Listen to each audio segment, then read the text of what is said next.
Hello and welcome back. This is Candace from Candoodle, and today we're going to be making this super cute, clean and simple shaker card. So let's get started. So I'm starting off here with my stamping. I've got my mini Misty, and I'm going to stamp this adorable bear from the new Hoppy Easter stamp set. He is so cute, and I'm going to stamp him down on some 110-pound cardstock with Gina K black amalgam ink because we are going to be Copic coloring this. I did stamp it down twice because my ink pad is a little bit dry. And now off camera, I have cut this Mama Elephant all prettied up die, and this is going to serve to be our shaker window. So before I go ahead and assemble the card, I am going to add a sentiment. So this is going to be nice and clean and simple. So this is the happy birthday sentiment, which is from the Macarons stamp set. And again, I'm just going to use my black ink to stamp that down. So I've got a piece of fun foam that's a little bit smaller than my die, and instead of running it through the die cutting machine, which tends to squish the fun foam and make it lose its shape, I'm just going to gently press in on my die to get that really faint outline, and then I'm going to use my scissors to cut that out off camera. That way my fun foam maintains its shape. I like to do this when I'm using my shaker cards. I just find that it's a nice clean way to not have any of my fun foam kind of lose its shape. So now we're going to move on to the Copic coloring, and I'm using some E family colors. And as you can see, I started off with my lightest color just to get a layer of ink down. And then I went in with my second darkest before I'm coming in with my darkest. I like to do this because I like to map out where I'm going to do my darkest colors. I am a little risk averse and need to build up over time. And I find it looks like a hot mess as I'm coloring it. If yours looks like that, keep adding more ink. Copics are made to layer, and that's the beauty of alcohol inks, that they layer really well, and the more layers you put on, the better it'll blend. As you can see with layer 2 of my coloring, it has gotten so much smoother of a blend than when I first put down those layers and they looked really streaky and not so great. So I find that that's just a little tip.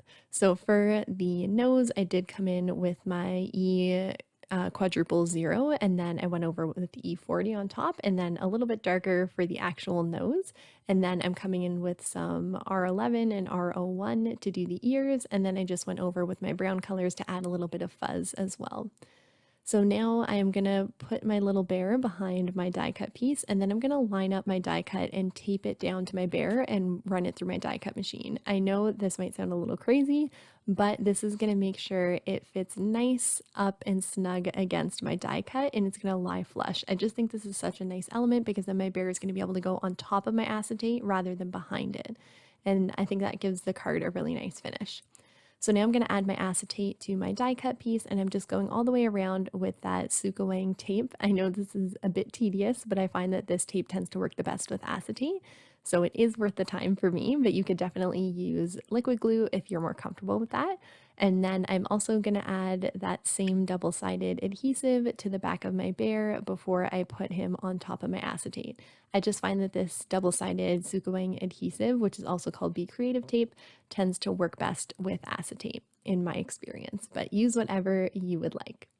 So once that is done, I am going to show you a little trick I like to do. As you can see, my bear takes up a lot of the space of my shaker card, and I don't like to waste my sequins, especially the possum ones, which are beautiful. So what I'm going to do is take my fun foam and I'm going to stamp the bear down. As you can see, it's not a great stamp because we're just going to use this as a template. And so I'm going to cut just on the inside of that stamped image with my really sharp scissors so it cuts nicely through my fun foam.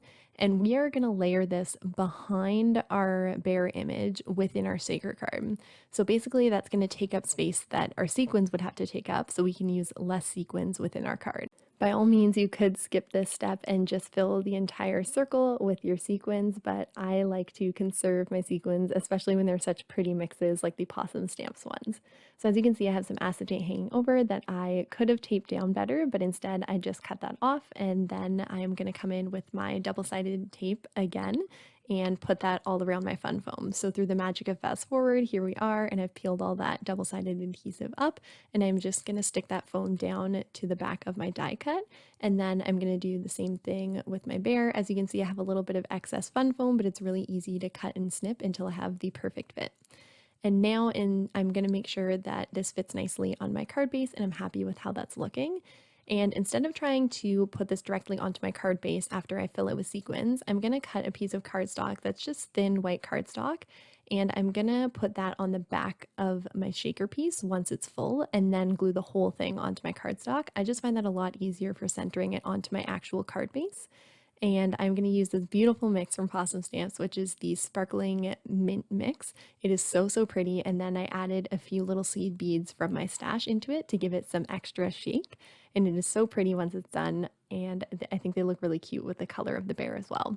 So I added adhesive to the back of that same double-sided adhesive, and then I'm coming in with my white piece of cardstock, and as you can see, it is shaking perfectly.